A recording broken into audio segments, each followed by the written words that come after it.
Friends, welcome two aspirants मंत्रा। तो जैसा कि आप लोगों ने पिछली क्लास में देखा था, हमने ट्रिग्नोमेट्री की डेफिनेशन पढ़ी थी। ट्रिग्नोमेट्री को थोड़ा डिटेल में जाना था और हमने ये देखा था कि ट्रिग्नोमेट्री के क्या क्या यूजेस हैं, क्यों हमें ट्रिग्नोमेट्री पढ़ना पड़ता है, और ट्रिग्नोमेट्री को समझने के लिए हमको एंगल, उसके साइड्स और एक राइट एंगल ट्रायंगल की समझ। ठीक है, आज का जो टॉपिक है फ्रेंड्स वो है no need to learn trigonometric tables. जी हाँ, बिल्कुल सही पढ़ा आपने, no need to learn trigonometric tables. ऐसा क्यों? सबके दिमाग में सवाल आएगा। सबसे पहले अब भाई ट्रिग्नोमेट्रिक टेबल्स तो हर कोई याद कर लेता है। For example value of sine 30 1/2, value of cos 45 1/√2, value of sine 60 √3/2। So basically कई बार क्या होता है, हम एग्जाम्स के प्रेशर में ये ट्रिग्नोमेट्रिक वैल्यूज भूल जाते हैं। तो इन वैल्यूज को हम ना भूलें और कैसे इसको इम्प्लीमेंट कर सकें with the help of these 3 geometric figures, आज हम इसी पर डिस्कशन करने वाले हैं। जी हाँ, तो वीडियो को ज़रूर लाइक करिएगा। चलिए आगे बढ़ते हैं। सबसे पहले अगर मैं एक यूनिट सर्कल कंसीडर करता हूँ, मैंने एक यूनिट सर्कल कंसीडर किया, तो as we have discussed earlier students कि अगर एक 1 यूनिट का सर्कल है तो ये हमारी जो साइन थीटा है वो हमेशा हमारे वाई एक्सिस के अलोंग लाई करेगी, यानी कि हमारा जो परपेंडिकुलर आर्म होगा it will always act as sine theta. Then हमने देखा जो हमारा बेस वाला आर्म होगा that is along X axis will always lie as cos theta. So हमने दो चीजें तो सीख ली अब तक ट्रिग्नोमेट्री में कि जो साइन थीटा होता है हमारा वो हमेशा हमारे वर्टिकल एक्सिस के अलोंग होता है that is Y axis, and जो हमारा कॉस थीटा होता है बच्चों वो एक्स एक्सिस के अलोंग होता है। चलो लेट्स मूव फर्दर। अब let us consider an equilateral triangle. अगर मैं एक इक्विलेटरल ट्रायंगल कंसीडर करता हूं और मान लो कि मैंने इसकी दो साइड्स मान ली 2a and 2a, as we all know that trigonometry apart from the trigonometry और the basic rule of triangle, इतना तो सबको पता है इक्विलेटरल ट्रायंगल क्या होता है भाई। तो इक्विलेटरल ट्रायंगल वो ट्रायंगल है जिसके सारे एंगल 60 डिग्री के होते हैं और सारे साइड्स आपस में इक्वल होते हैं। चलो देखते हैं। तो अगर मैं एक इक्विलेटरल ट्रायंगल कंसीडर करता हूं जिसकी एक साइड 2a है और दूसरी साइड भी 2a है, तो क्या होगा? अब अगर ये परपेंडिकुलर बाइसेक्टर है जो कि ट्रायंगल को दो इक्वल हाफ्स में डिवाइड कर रहा है, so this side will our become as a and this side will also become as a। We can write, बोलो यस। क्या किया मैंने? सिंपली मैंने इक्विलेटरल ट्रायंगल कंसीडर किया, उसमें मैंने एक साइड ली 2a तो दूसरी साइड भी 2a, और ये जो परपेंडिकुलर बाइसेक्टर है हमारा, यानी कि बेसिकली एंगल बाइसेक्टर है, वो क्या कर रहा है? ट्रायंगल को बच्चों दो इक्वल पार्ट्स में डिवाइड कर रहा है। नाउ अगर ये दो पार्ट्स में डिवाइड कर रहा है तो अगर ये पूरा 2a होगा तो अब ये a और a हो गया।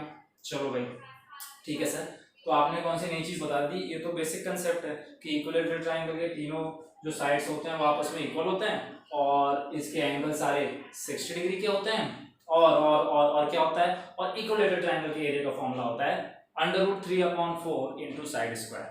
ठीक है सर, इतना तो हम भी जानते हैं भाई, 10th के स्टूडेंट हैं। अब जो इसमें एडिशनल जानना है वो क्या चीज है? कंसेप्ट को समझना। देखो सबसे पहले अगर मैं अब बात करता हूं इस पर्टिकुलर ट्रायंगल की, so let us consider this. अगर मेरा ये एंगल 90 डिग्री है और अगर मैंने ये एंगल 60 डिग्री मान लिया तो ये ऑटोमेटिकली 30 डिग्री हो जाएगा, because if this is our 90 degree and this is our angle theta, अगर ये थीटा है तो this will become as 90 minus theta. बोलो क्लियर? और अगर बच्चों मेरा ये थीटा मानूंगा तो it will also become as 90 minus theta. Yes, because we know that angle sum property of triangle, triangle के तीनों एंगल्स का सम 180 डिग्री होता है। चलो अब देखते हैं कि इससे एक्चुअल में हम वैल्यूज कैसे डिवाइड करते हैं, लेकिन उससे पहले हमारा एक और ट्रायंगल नीचे बच गया, इसको भी तो अकेला नहीं छोड़ सकते। चलो देखते हैं। तो अगर मैं एक राइट ट्रायंगल और कंसीडर करता हूं, सो व्हाट हैपेंस? हमने बेसिक लाइंस एंड एंगल्स की प्रॉपर्टी पढ़ी है 9th स्टैंडर्ड में। क्या होता है कि अगर ये 90 डिग्री है फॉर एग्जांपल, और अगर ये दो लेग आपस में इक्वल हैं, और if these pairs of angles are equal, तो हमको पता है कॉरेस्पॉन्डिंग साइड्स जो होती हैं ये भी आपस में इक्वल होती हैं और सेम रेशियो में होती हैं। चलो अब इसमें भी कुछ वैल्यूज कंसिडर कर लेते हैं। फॉर एग्जांपल अगर हम ये साइड लेते हैं एज 1 यूनिट, ये साइड भी एज लेते हैं 1 यूनिट, तो भाई पाइथागोरस थ्योरम तो सबको आती है, हमने पिछली क्लास में भी पढ़ा था। इसमें पाइथागोरस थ्योरम लगाएंगे तो we will get AC as √2। Now अब हमारे पास सफिशिएंट डेटा है एटलीस्ट। अब अभी हम जो फिलहाल वैल्यूज कैलकुलेट करने वाले हैं बिना टेबल याद किए, यस बिना टेबल याद किए, वो वैल्यूज है मेरी 30 degree, 45 degree and 60 degree. See अगर मैं बात करता हूं sin 30 की, so as you can see in this particular triangle, अगर मैं ट्रायंगल ABD कंसीडर करता हूं तो इन ट्रायंगल ABD क्या है बच्चों? ट्रायंगल ABD में ये हमारा हाइपोटेनस लेग है। अब मेरे को निकालनी है वैल्यू 30 की, बड़े ध्यान से सुनना, मेरे को निकालनी है वैल्यू 30 की। तो मैंने याद करो पिछली क्लास में क्या पढ़ाया था, जो भी एंगल हम थीटा लेते हैं, थीटा के जस्ट जो हमारे सामने वाली साइड होती है और क्या लो उसके जस्ट अपोजिट साइड होते हैं, वो साइड हम हमेशा परपेंडिकुलर लेग मानते हैं। यस चलो देखो, तो अगर मैं sin 30 की वैल्यू निकालना चाहूं इस ट्रायंगल में, तो 30 के अपोजिट लेग जो है वो मेरा ये है, यानी कि in case of sin 30 degree क्या हो जाएगा, sin 30 डिग्री के जस्ट अपोजिट यानी कि 30 डिग्री के जस्ट अपोजिट वाली जो साइड है वो परपेंडिकुलर बन जाएगी। तो जो BD है वो मेरा हो जाएगा परपेंडिकुलर, और hypotenuse is the longest side of any given triangle. तो हमको पता है कि जो सबसे लंबा आर्म है वो AB है इधर वाले ट्रायंगल का, तो वो हाइपोटेनस है, तो BD अपॉन AB। चलो भाई अब इसकी वैल्यूज पुट करते हैं। तो BD की वैल्यू क्या है? BD की वैल्यू है A और AB की वैल्यू क्या है हमारी 2A। सो देखो क्या हो जाएगा, A से A कट गया और sin 30 की वैल्यू आ गई 1/2। सो अब बताओ क्या इसको याद करने की जरूरत है या कंसेप्ट समझने की जरूरत है? ट्रिग्नोमेट्री की कंसेप्ट समझने की जरूरत है। अगर आपको ये ट्रायंगल दिमाग में छप गया तो आपको कोई भी ट्रिग्नोमेट्रिक टेबल्स की वैल्यूज याद करने की जरूरत नहीं है। हम पूरी ट्रिग्नोमेट्रिक टेबल्स की वैल्यू यहाँ क्लास में निकालेंगे और आप खुद निकालोगे, बोलोगे सर हाँ ये ट्रायंगल बड़े काम का है। चलो अब अगर sin 30 की वैल्यू 1/2 है, अब देखते हैं एंगल चेंज करके कि क्या होता है। Let's see what happens now. अगर अब मैं वैल्यू कंसीडर करता हूं sin 60 की, तो अब क्या होगा, मैं इसको रब करता हूं। अब 60 डिग्री के सामने वाली साइड जो है वो परपेंडिकुलर की तरह एक्ट करेगी, यानी कि ये मेरा कहीं ना कहीं परपेंडिकुलर लेग हो जाएगा, राइट। लेकिन सर आपने इसकी वैल्यू तो निकाली नहीं। कोई बात नहीं, इसकी वैल्यू नहीं निकाली तो क्या हुआ, इसकी वैल्यू हम निकालते हैं, हमको पता है, हमने पाइथागोरस थ्योरम पढ़ा है, तो चलो निकालते हैं। तो सबसे पहले मैं इस पोर्शन को यहाँ रब करूंगा। sin 30 की वैल्यू सबने निकाल ली। अब सर हमको इस ट्रायंगल का हाइट जो इसकी ऑल्टीट्यूड की वैल्यू है तो पता ही नहीं। चलो तो इन ट्रायंगल ABD अब हम क्या करने वाले हैं, हम ट्रायंगल ABD में सिंपली पाइथागोरस थ्योरम अप्लाई करेंगे। तो क्या होगा, जो हमारा AB है hypotenuse square will become as base square that is BD square plus AD square. Now simply we have the values of AB square we will put as 2A square and BD value will become as A square plus AD square। now भाई square करना है, simple है, मैं करूंगा आप करो, हर कोई कर सकता है। 2 2 जा 4, 4A square is equal to A square plus AD square।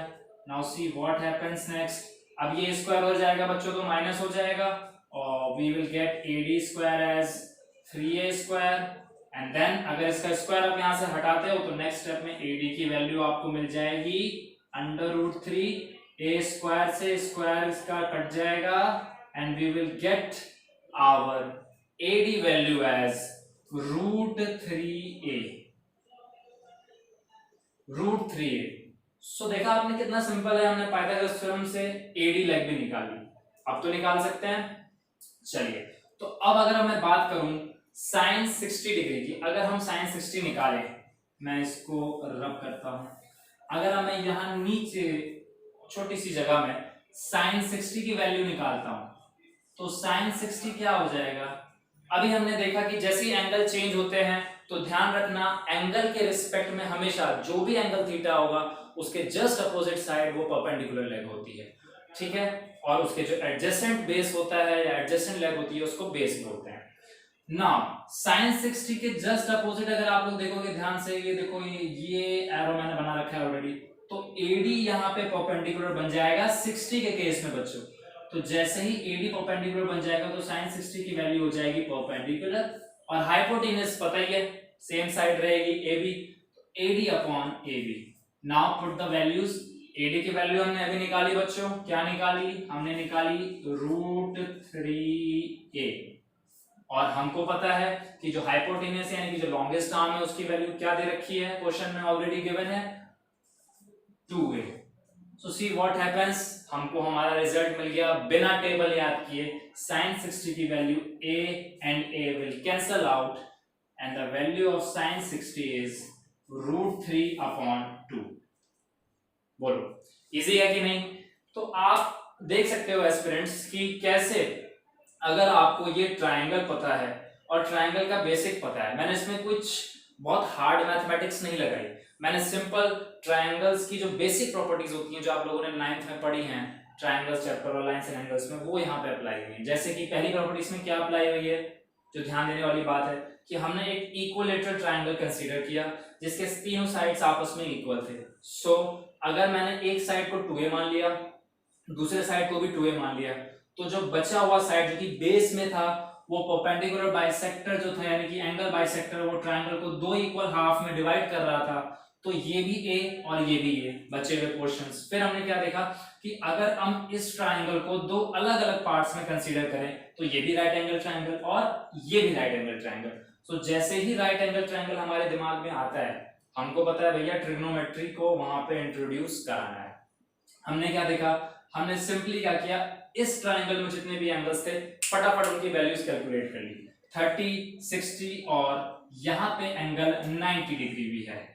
अब 90 डिग्री के लिए मैं एक अलग कोऑर्डिनेट ज्योमेट्री का यूनिट सर्कल कंसेप्ट से समझाऊंगा आगे जब हम पढ़ेंगे। पहले हम देखते हैं इसमें 30 और 60 की values.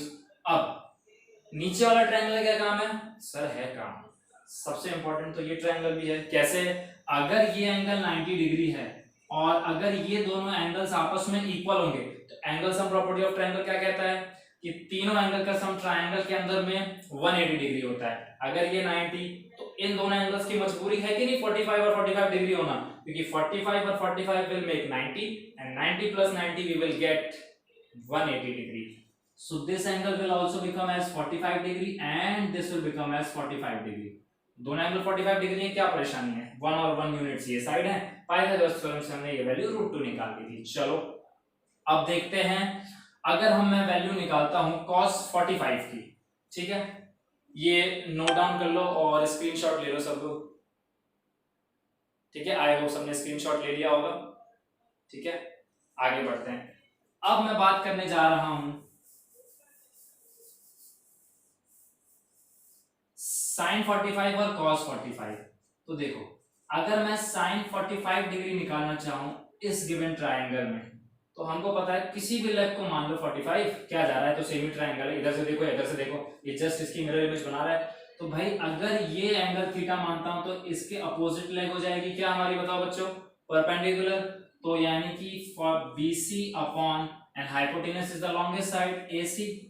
So we will get value of our sin 45 as 1/√2। देख लो sin 45 1/√2 आया, cos 45 भी 1/√2 आएगा। देखो अब अगर cos की वैल्यू कंसीडर करूं, सेम अगर यही एंगल थीटा मानता हूं तो इसके सामने वाली साइड परपेंडिकुलर यानी कि ये लेग परपेंडिकुलर और ये वाली लेग जो है नीचे वाली वो बेस हो जाएगी, राइट। तो cos 45 की वैल्यू कितनी हो जाएगी, cos 45 की वैल्यू हो जाएगी, अगर मैं पुट करूं यहाँ पे साइड के टर्म्स में पहले, सो AB upon AC and AB भी तो 1 यूनिट था, 1/√2। यानी कि हमने एक चीज तो देखी, ऐसे कौन से ट्रिग्नोमेट्रिक एंगल पे साइन और कॉस दोनों बराबर होते हैं, तो 45 डिग्री एक ऐसा एंगल है जिसपे मेरा साइन और मेरा कॉस दोनों आपस में इक्वल होते हैं, इसकी वैल्यू भी 1/√2 और इसकी वैल्यू भी 1/√2। अब देखो, आप कोई भी रेशियोज रैंडमली निकालो, you will get your result. So हमने आज क्या देखा, हमने ये देखा कि अगर हमको यूनिट सर्कल पता है, बेसिक कंसेप्ट, हमको अगर ये इक्विलैटरल ट्रायंगल पता है, और अगर हमको ये ट्रायंगल पता है जो कि एक isosceles triangle, right angle isosceles triangle we can simply say that है, जिसमें कि दो साइड्स तो बराबर हो गई because of angles and properties and lines and angles property जो हमने पढ़ी है। कॉरेस्पॉन्डिंग एंगल्स अगर आपस में इक्वल होते हैं तो उनके साइड के रेशियोज और साइड भी आपस में इक्वल होते हैं। ठीक है, फिर हमने क्या देखा कि अगर इसको 1 यूनिट और 1 यूनिट मानते हैं तो we will get our hypotenuse leg as √2। तो इन दोनों ट्रायंगल से हम कोई भी वैल्यूज निकाल सकते हैं। कौन कौन सी? 30 डिग्री, 45 डिग्री एंड 60 डिग्री। चलो अब कोई भी रैंडमली, अब देखो बिना मार्कर का इस्तेमाल किए हम वैल्यूज निकालते हैं। अब लेट्स कैलकुलेट कॉसेक 60 डिग्री। ठीक है, चलो देखते हैं। कॉसेक हमको दिमाग में तुरंत मेमोराइज करने की कोशिश करते हैं कि कॉसेक क्या होता है। साइन का रेसिप्रोकल सर ने बताया था, हाँ भाई साइन का रेसिप्रोकल होता है कॉसेक। तो कॉसेक अगर साइन का रेसिप्रोकल है यानी कि क्या हो जाएगा, हाइपोटेन्यूज अपॉन परपेंडिकुलर। और अब मैंने आपसे वैल्यूज पूछी है स्टूडेंट्स कॉसेक 60 की। तो देखो इस ट्रायंगल में अगर ये 60 डिग्री है तो इसके सामने वाला जो लेग है ये परपेंडिकुलर हो जाएगा और हाइपोटेन्यूज क्या हो जाएगा, हाइपोटेन्यूज हो जाएगा लॉन्गेस्ट साइड एज यूजुअल। तो अब इसकी वैल्यू क्या हो जाएगी, तो बस जस्ट जो साइन 60 की वैल्यू थी उसको हमको क्या करना है, रेसिप्रोकल करना है भाई। हाँ बिल्कुल सही। तो कॉसेक 60 की वैल्यू क्या हो जाएगी भाई, कौन बताएगा? 2/√3। क्यों 2/√3 हुई? क्योंकि अगर 60 के अलावा हम बात कर रहे हैं तो इसके सामने वाली साइड परपेंडिकुलर है और ये है हाइपोटेन्यूज।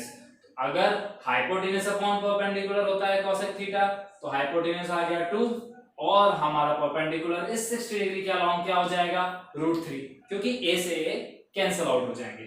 तो cosec 60 की वैल्यू आ गई 2/√3। क्या अब ट्रिग्नोमेट्रिक टेबल्स याद करने की जरूरत है? नहीं है, अगर आपको ये 3 ज्योमेट्रिक फिगर्स आते हैं तो। So in the next class on aspirants Mantra we will see, हम आगे ये देखेंगे कि कैसे sin 90, cos 90, cos 0, sin 0, tan 0, tan 90 और cot 90, cosec 90 सबके 0 और 90 डिग्रीज के फंक्शंस और उनकी वैल्यूज देखेंगे कि कैसे वो वर्क करते हैं। So that's it for today. Thank you for joining aspirants Mantra. Bye bye, take care.